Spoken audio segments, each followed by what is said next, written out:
tovandi na Europe mandoki maleli Bukavu tovandi na Amerique mandoki masolela na Chikapa tovandi na Asie mandoki maleli Mbandaka Gombe ezali Congo Manyeme ezali Congo Mbandaka ezali Congo Yesu tosengi kimia na Congo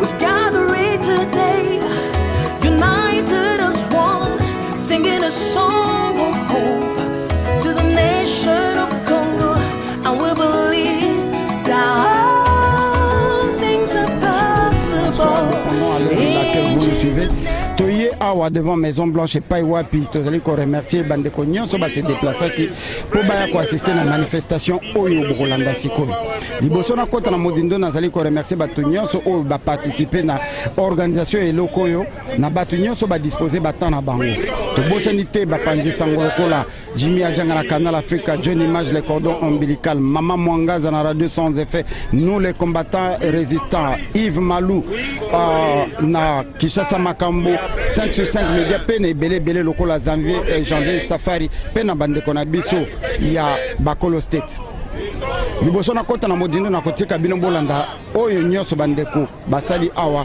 bolanda moko na moko bolanda ba interview bolanda ba image ndete kutani na bino na suka ya masolo na biso mais toutefois azali ko signaler que na ba image nyonso boko tala awa bomeka kotala malamu soki boko mona bato yo to telemela ka lobby que bakamata association na biso ya CCW bakenda ko pesa yango na gouvernement ya occupation et pas tozali ko lela bande ko na biso ba congolais bango ba yakate ba mona na kapete parce que bazali ko se sentir coupable ndenge bazali ko boma bande ko na biso ba congolais pe tozali ko yebisa bino tozali ko talana na bino bobongi sa ba manigance na bino ko yela biso fête le 30 juin vous allez sentir.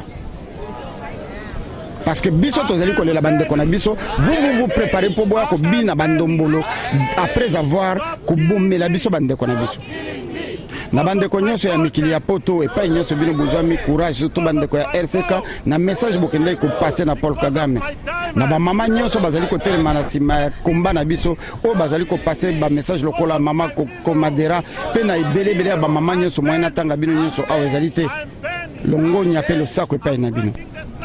Je pense que le jour d'aujourd'hui est très spécial pour nous, peuple RD congolais.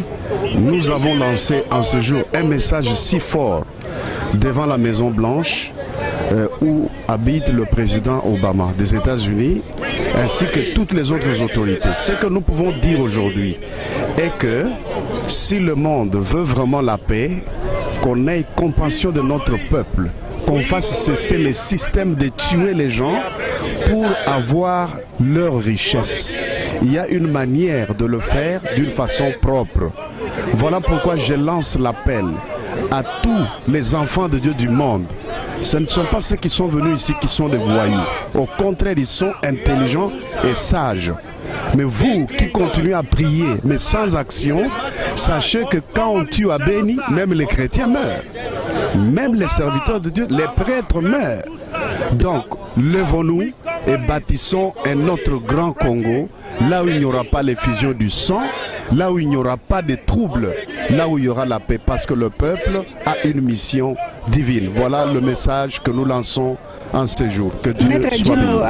Makambo kuta koloba ezo zanga maloba eza kozanga biso na bino to fai na mboko yo plus de 30 ans ou 20 ans to yaka ba makambo ete mais modèle akoboma batu ya boye to mona ngo nanu te na mboka na biso mageto unela awo ça fait mal. Comment ça fait-il mboka mobiliser na gouvernement bazo kata basi mabele bazo pasola bango mabumu bazo longola bango ba vagin mibali bazali bafandi hein biso komiso n'est pas bana bazo tuna biso yango what is going on in your country? People are dying of the in Congo. They need to stop that immediately. Like now, no excuses. Il faut esila boye. Omonde ba mindele bazole kabaza ko kamwa bana mike kutu moye batalango ezate. Ko boma ya modèle a boye. Pona nini? Tolingi kimia na Congo. Donc, comme nous le disons, nous demandons aux uns et aux autres de rester branchés sur les médias de l'éveil patriotique, parce que c'est à ce niveau-là que nous allons devoir lancer une série de messages sur le programme d'action que nous voulons mettre en œuvre, que la communauté congolaise des États-Unis d'Amérique, que la diaspora congolaise des États-Unis d'Amérique se prépare à mettre en œuvre pour toute la période préélectorale qui va se tenir aux États-Unis. Parce que nous aimerions que la prochaine administration américaine, quel que soit le président qui va être élu, puisse entendre des populations américaines la nécessité, l'extrême nécessité et l'extrême urgence d'inclure la considération du génocide, de l'Holocauste et de ce qui se passe en République démocratique du Congo. Donc c'est très important que nous puissions nous retrouver ici nombreux, indépendamment de nos appartenances. Every single day. So you, the youth of Congolese, all over the world, wherever the language you're speaking, stand up for your flag, stand up for your country flag. We are in the heart of the world economy. Everybody has a cell phone. We're dying for those cell phones. All over the world, we have those cell phones. So you show them that they have our blood on their hand. They don't have to shut up, to remain in silence the way they're doing with the genocide in Congo. They need to stop it. Be on the front. Be the Congolese. Fight for your country. We count on you. Thank you so much. I hope you're going to do that. Congo. Na usenga na Congolais nyonso azwa conscience to tika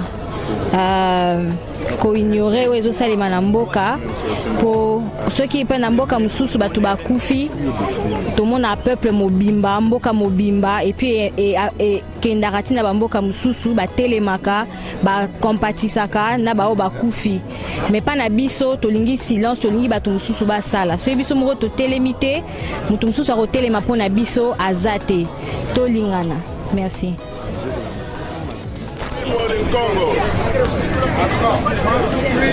We Congolese breaking the silence into the killing of our people in Congo.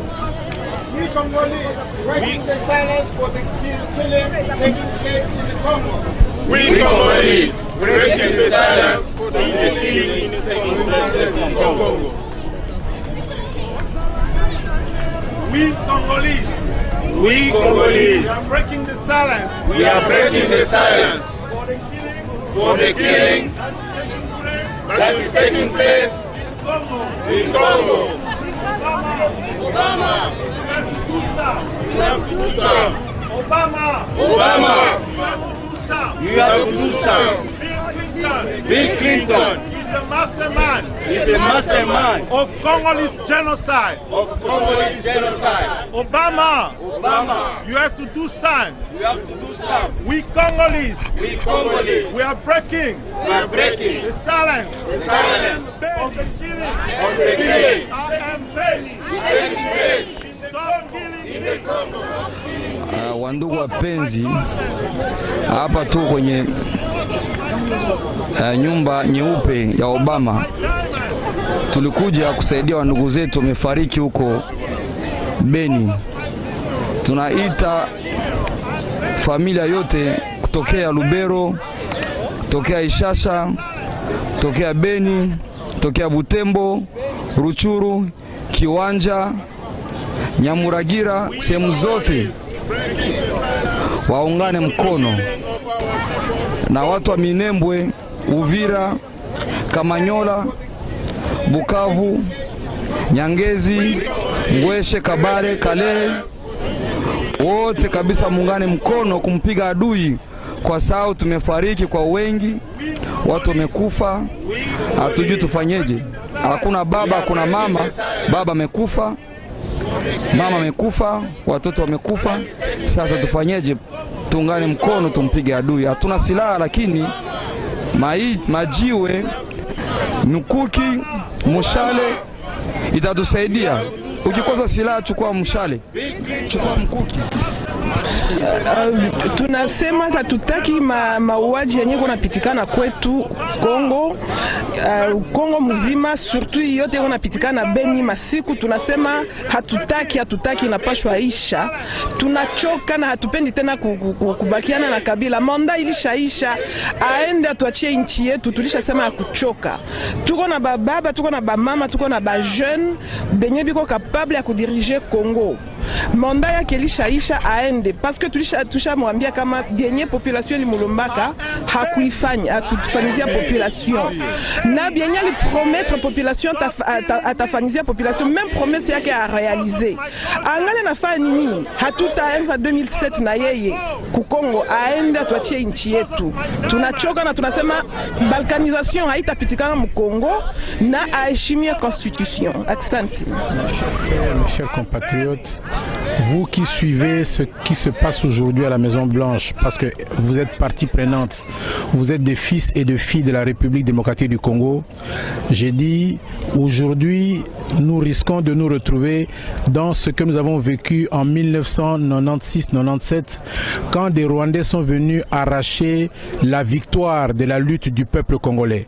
Le peuple congolais a consenti d'énormes sacrifices, 20 ans de lutte contre le pouvoir terroriste génocidaire rwandais. Aujourd'hui, nous sommes proches de la victoire. Nous devons faire attention qu'on ne vienne pas nous arracher la victoire. Encore une fois de plus, ça sera le plus grand malheur que nous allons connaître. Et je suis content de l'unité que nous affichons aujourd'hui ici. Et la lutte va continuer. Il y a un programme d'action qui va être annoncé. Plusieurs actions vont être menées pourvu que nous soyons de plus en plus nombreux à faire ce lobbying ici à la Maison Blanche. J'ai dit et je vous remercie.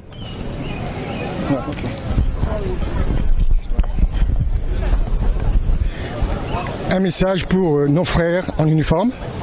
Je vous demande de ne pas obéir aux ordres mal donnés. Nous sommes des militaires, mais lorsqu'on vous donne des ordres, vous devez réfléchir 2 fois avant d'attaquer votre propre frère. Parce que toyebi ke namboka na biso makambo ezosimba te parce que batu oyo tobengaka ke bande bazokonza biso bazosala eloko. I am Benny.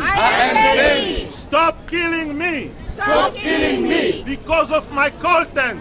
Because of my content. Because of my gold. Because of my gold. Because of my diamond. Because of my diamond. Stop killing me. Stop killing me. Because of my mineral. Because of my mineral. I'm Benny. I'm Benny. I'm Benny. I'm Benny. I'm breaking the silence.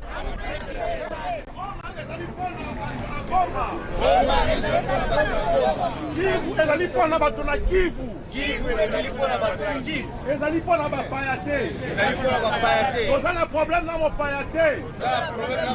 Kasi mopaya kodomine biso na mabele na biso te. Mopaya kodomine biso na mabele na biso te. Yango totelemi. Nakoloba. I am Benny. I am Benny. I am Benny. I am Benny.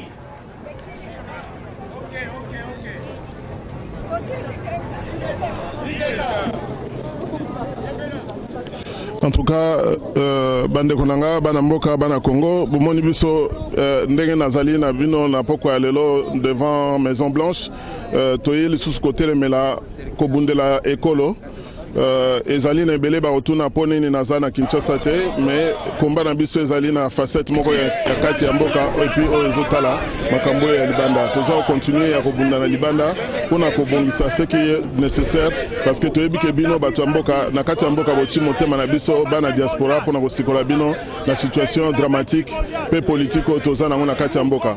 Lelo susu totelemeli awa mpo koboma babomili bakongolais na Beni na este eza eleki ndelo. Donc mokili mboka mobimba totelemi tomoni ba image ndenge ba manifestation bosalaki le 26 mai avant-hier na Kinshasa, biso bato ya libanda totelemi na ba Washington, na Paris, na Canada pona ko bundela bino côté Melabino pour nous crier que trop ça suffit.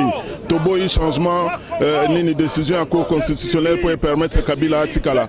Nabanzi ba passe en l'équipe tellement tozo mona même pas pourquoi bozelati décembre pour Kabila longa. Kabila comme mutu ya ko bengana. Aza susu aza na capacité ya ko diriger mboka anate. Baza ko boma biso na machette. Ye mutazali chef ya armée, il ne visite même pas bazoni ba peuple baza sinistré. C'est quoi comme type ya présidence ya République Joseph Kabila zo pesa biso. Tokufi trop longoni ya bana mboka, longoni ya bana Kinshasa po na bana Goma, bana Bukavu partout botelemaki les 26 bol baisser la bob kitsama bokote. Tozana bino to sangana. Il est moment oyo Moussa Tosali ba slogan bokomi ko utiliser na kati ya mboka e uti na diaspora. O to benga des fois ko zo chauffeur na yeba kende. Trop c'est trop oyo Kabila zo sala biso e koki. Il est temps bino nyoso bana mikeo nyoso bosala ba téléphone portable oyo za na intelligence internet na kati. Bo panza ba image oyo, bo panza ba slogan, bo to zelate ti nini décembre koka parce que na décembre to risque aussi là. À chacun d'entre nous de prendre ses responsabilités pour mettre un terme na régime et puis les changements, on va l'assumer. Toza capable de mener Congo dans une nouvelle direction. Éveil patriotique et politique à la nationalité. Maître Gino Ndenge Tosalaki, tu fais un travail formidable, ce travail de conscientisation. Balobina ba journaliste et médias multiculturels aux États-Unis. Ceux qui battent le binote, bomilo belabino moko. Ceux qui ne parlent pas pour nous, nous devons parler de nous nous-mêmes. Si mokilimoye ba ke biso tozo exister, l'air to comme belé, ba kokasuko ignorer biso ke en tout cas ingeta.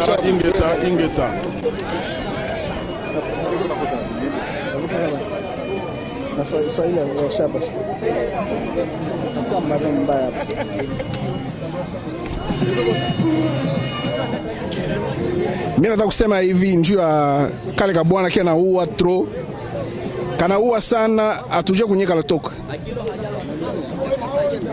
Shie ile gouvernement na bantu yake vile bana musupporter mishijue kama muna waza nini. Kukatanga kule bana mkatala ana mtoto wa kukatanga. Sasa ni mtoto wa wapi? Mwe bakatange mwana sasa kwa masa no ni mtoto wa kwetu. Bakiungwa kumwanza ba Moïse boba le bana mkatala abakajua kunyeko kanatoka. Sasa angara baka vile bana uwa bantu kubeni bana uwa bantu partout. Akasema hata kintu puisque kana yasa ni konjo kana fanya vile mambo yote. Yeah? Konjo kana fanya mambo yote. Mais ba Congolais faut tout finir le match.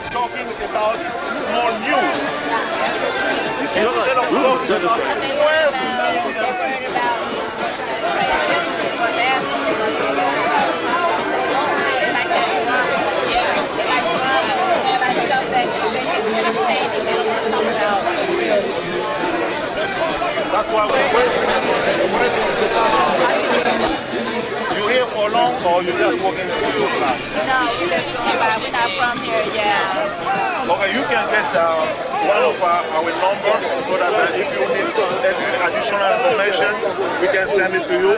At 240.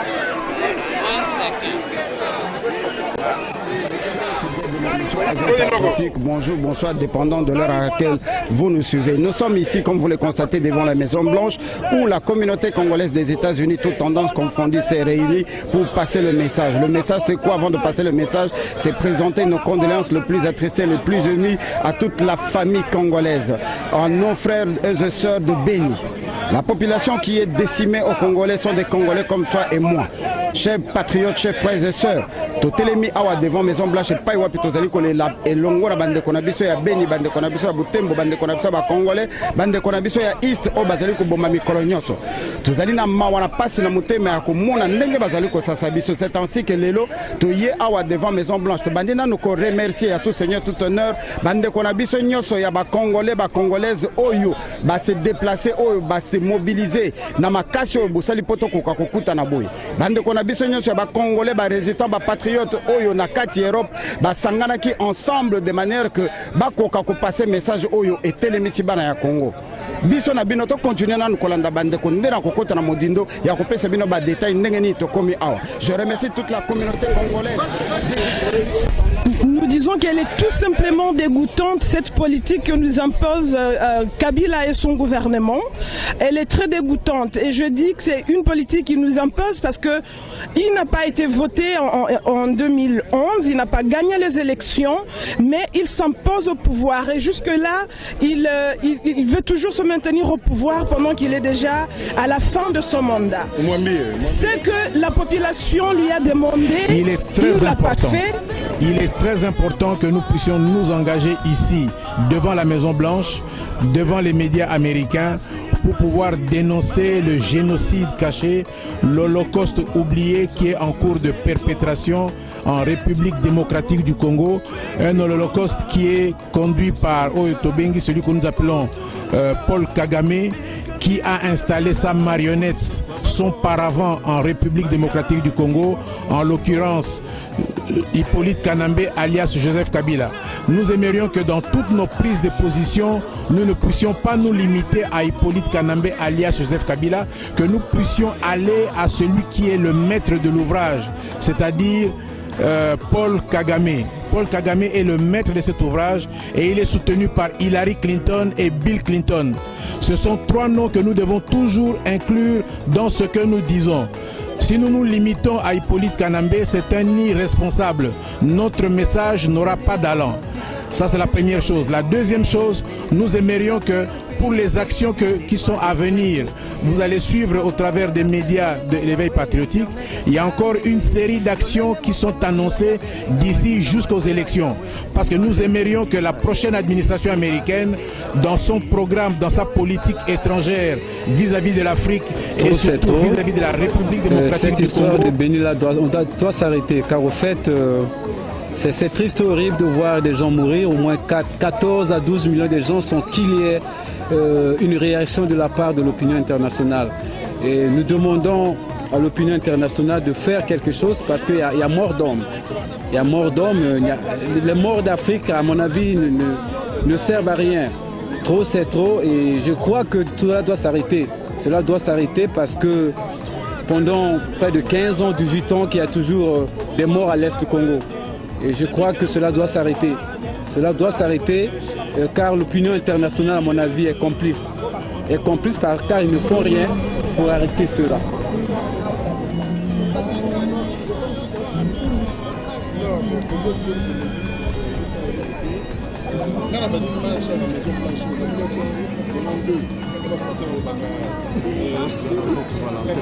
Florida na Orlando metango nayoki likambo oyo pe nayoki sango oyo ezoleka na Beni to pe na est du pays mobimba nde nakutani na bino nakuti bino ndenge bomipesi na likambo nga bime Congo eza kaka ya bato moko boye te nde fo babunda biso bamosusu tosambelaka kaka te. Congo eza mboka na biso nde na mikotisi na likambo mpona koya koloba eloko moko na tirer comme leçon ezali ke soki bato mosusu bamonaka ndenge bandeko bino boyaka kobunda kolakisa makambo bamonaka neti bolekisa ntango ou bien bato baza lokola bavoyou. Maintenant je me demande qui est voyou, c'est celui qui tue à l'est ou bien celui qui vient juste dénoncer le mal qui se passe. Yango nanga habite naza mosali ya Nzambe, il faut naya pe koloba ke basali ya Nzambe nyonso ya Congo soki ba comprendre message oyo te. Parce qu'on a constaté que quand l'action ya koboma ezoleka na est appel au basali ya bazo sala ezaka ke tokota prière. Mais na lobaka ngo pe na kozongela siko ke soki bakoti na ndako na yo bazoboma bana na yo na misu na yo kokota prière to koluka tanzete o défendre bana na yo bande ko na biso bazokufa. Je crois que soki ba église nyonso ya Congo to bimi na balabala tolobi te tokanga bato bakoboma bato wana ubie toyeba baza banani tokokanga bango nyonso. Eloko ezokamwisanga ndeko na nga eyali ke bachar de combat eza mingi na Congo. Mususu eke na bandeko na biso bakatanga kuna mususu na Kisasa. Mais bachar wana eza incapable ya kotrake quelques centaines ou des milliers ya baégorgeur oyo baza na este kuna bandeko na biso bazokufa. Yango tolobi te bakonzi ya mboka Congo bazokamba baza en complicité. De vérité etikali vérité. parce que silence ya boye ezalaka te yango wana ntina toyei ke topesa message na sepeli komona bato ya banationalité nyonso baaméricain peuple tout bazokanga bafoto mosusu tozokabela bango badépliant baza kotanga la Bible écoute le but que vous connaîtrez la vérité et la vérité vous affranchira. Donc tozo sala toza kopesa vérité na bakonzi ya mboka oyo na bakonzi mususu tope bandeko na biso bakolanda biso na bilili bisika nyonso tala esengo nanga lelo kozala pembeni na bino en tant que musali ya Nzambe eza pe message ya ke basali ya Nzambe batika kaka prière kotika la ka prière bakota na likambo ya Congo. Voilà un peu de konanga. Sikoyo tomoni bayembaka mingi nzembo oyo kisisa moto ezikisa misala nyonso ya satana et tomoni ke na Congo misala ya satana ekomaka lokola na kati kutu ya bokoko na biso mais yo etant que aussi apôtre misala ngo ya satana eza oyo ezoleka na este wana eza misala ya satana te pona baya batelema batambola badenonse yango. Merci mingi.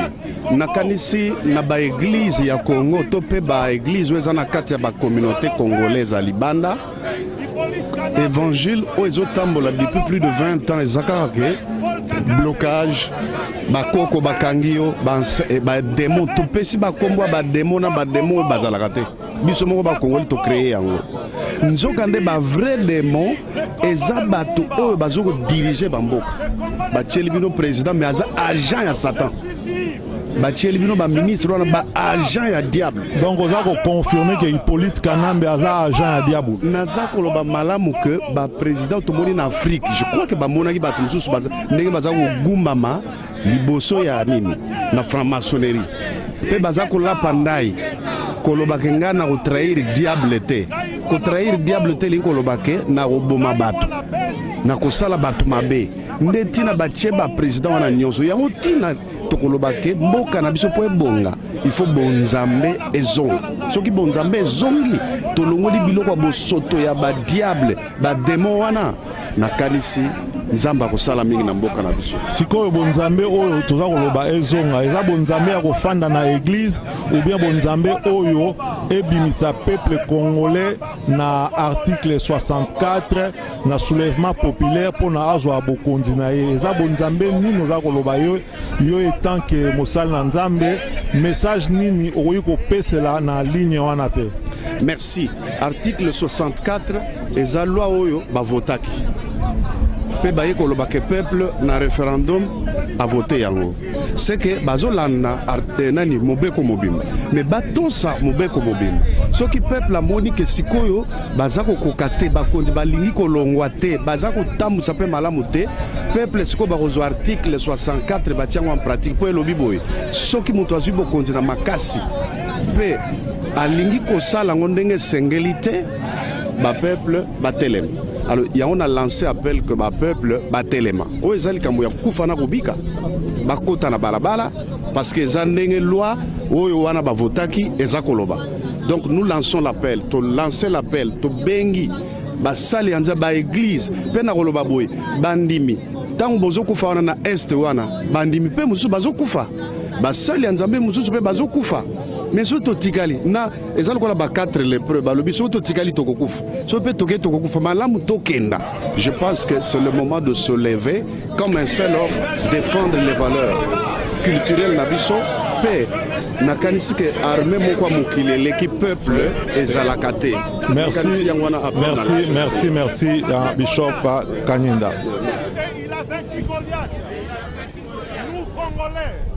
Bandeko na biso naza ko remercier mingi bandeko na oyo nyonso bosalaki na Congo na le 26 journal le 26 j'ai dit le 26 mai. Merci mingi nazo ko féliciter vraiment peuple congolais nyonso ndenge atelemaki na journée wana lelo oyo ekomi botelema kobanga ezala lisusu te. Vous bravez preuve wana lelo oyo botelemi bolakisi Kanambe ke nous sommes venus aujourd'hui nombreux pour protester contre les massacres que nous avons vus à Beni et pour réclamer le respect de notre constitution. Alors notre seul objectif aujourd'hui, c'est de voir que la Constitution soit respectée et que le président actuel puisse partir en bonne et due forme pour que le pays puisse se relancer encore. Merci bien. Tunasimama hapa juu ya bamama na batoto na bababa, lakini mimi niko mama na niko na batoto. Vraiment hata njo inchi yenyewe hata nyama inasikiaka huruma, lakini nchi yetu vraiment inakuwa sa jungle. Bamama biko bana bakata matumbu, bana bakata maziwa, batoto bana bakata mashingo, bana bakata mikono. Hatuna ta mtu mwenye kuna tusemea nchi muzime. Kuna president gani mwenye aweza tasimama na kondane maakte ya kuua batu? President gani mwenye awezi kudefendre population na sa population nataka kujidefendre bana bafunga? Basi atanyi peke shibote hapa tuko bakongole na bakongolezi, tunapenda nchi yetu, tunapenda bandugu yetu bababa na bamama bale benye biko Beni. Kwanza batu ya Beni tunataka mujue kama tunabapenda na roho zetu vraiment zinabalilia usiku na mchana. Hamuko atanyi peke, tuko pamoja na nyie. Tunabaombea non seulement tunabaombea Mungu, na tunasimama mwa hii juu mbele hii Maison Blanche juu dunia mzima ione mateso yenu, na maombi yetu ni kwamba hii tabu na hii kuwawa iishe. Bale ba president bebiko kwetu na ba viongozi mutoke mutuachie nchi yetu, si peke tuongoze nchi yetu. Shini ba Kongole tunajua buchungu ya ile nchi, tunajua buchungu ya ba mama yetu, tunajua buchungu ya batoto yetu. Mutuachie nchi yetu, mutuachie Katanga yetu, mutuachie Kivu, mutuachie region orientale, mutuachie Equateur, mutuachie Makasai, mutuachie ba Kongo, mutuachie Bandundu, mutuachie Kinshasa, mutuachie nchi yetu.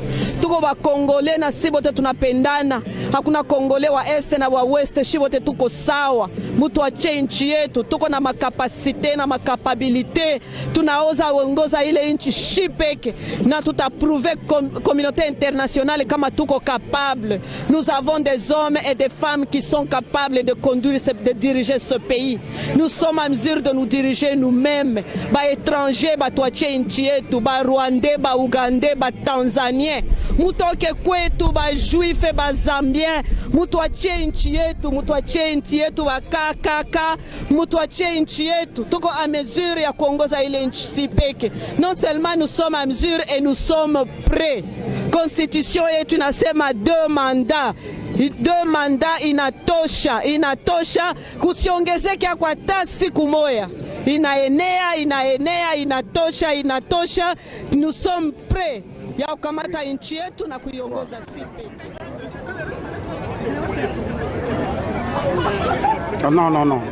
Non, il faut venir de l'autre côté. Merci.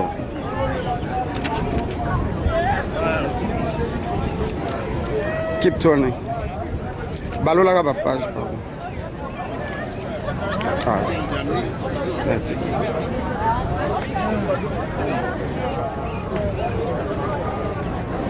Hapa tunakuya kuhusu wandugu wamefariki mtaa wa Beni, mtaa wa East Congo. Tumelia kabisa, kilio kila siku. Sasa leo tumechoka, tumewawa kama wanyama, tumewawa kama siafu, kama bunyengelele.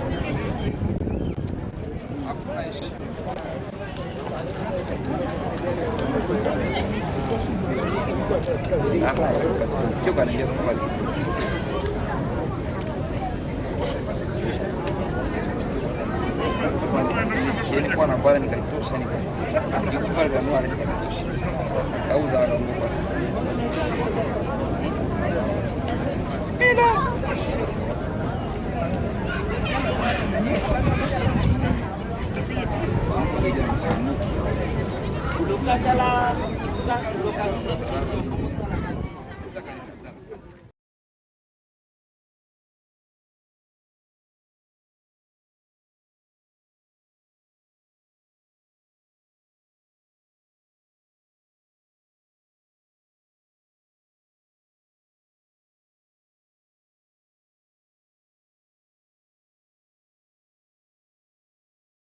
Lakini tuko nao na tunasema mambo ambayo walifanya, tuko pamoja. Tunaomba kwa wakati huu mambo ya Beni ya kuwe clear, tujue wanani wanafanya hiyo na wanafanya hiyo kwa nini. Tunataka tujue Kabila anatoka ama hapana, ila kwa sisi tunajua kama anapashwa kutoka, na ndio hiyo wakongomani ambao wanapatikana Etats-Unis, USA, tunasimama hapa mbele ya Maison Blanche kwa kusema tuna soutenir action ambao wakongomani wote wamefanya le 26. Donc tukutani lelo ndenge appel ya éveil patriotique epesamaki na ndenge ete tokutana na Maison Blanche epai wapi bureau pe ndako ya président Obama ezali yango nde tokutani lelo awa poto ya kolakisa ndenge boza komona bilili tolakisa génocide, c'est-à-dire que 12 millions ya batata ya bana pe ya ba mama oyo tobengi ba extrémistes génocidaires tutsi rwandais oyo ya Paul Kagame eza kombo moko il faut totanga yango mikolo nyonso po mwana mobali oyo batieli biso na Kisasa oyo tobengi Hippolyte Kanambe alias Joseph Kabila, l'extrémiste génocidaire tutsi rwandais, azali penza ekeko, azali ko babengi marionnette ya Paul Kagame na baninga na ye baza awa na États-Unis elingi koloba Bill na Hillary Clinton.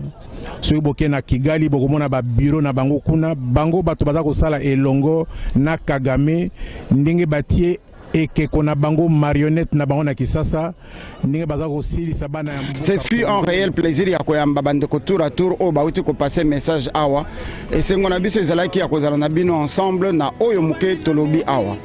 Merci mingi. Masolo na biso ya lelo esalamaki na Jino Will Mukasono bomesana kolanda pe na équipe mobimba ya éveil patriotique. Tozali ko remercier bandeko nyonso ba mesana kolanda biso pe ko partager ba message na biso.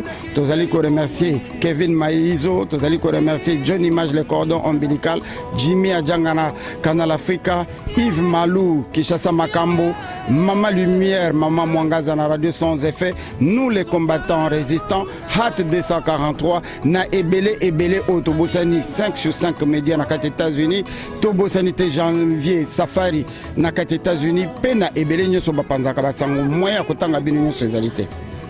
Peuple congolais nyonso azali na kati ya DMV bandeko bazali kosala ke veille patriotique kende liboso na ba soutien na bino. Tozali toujours ko remercier bino tina ya kotanga bakombo na bino ezali te na système ya le boko moko pesi moko e garder.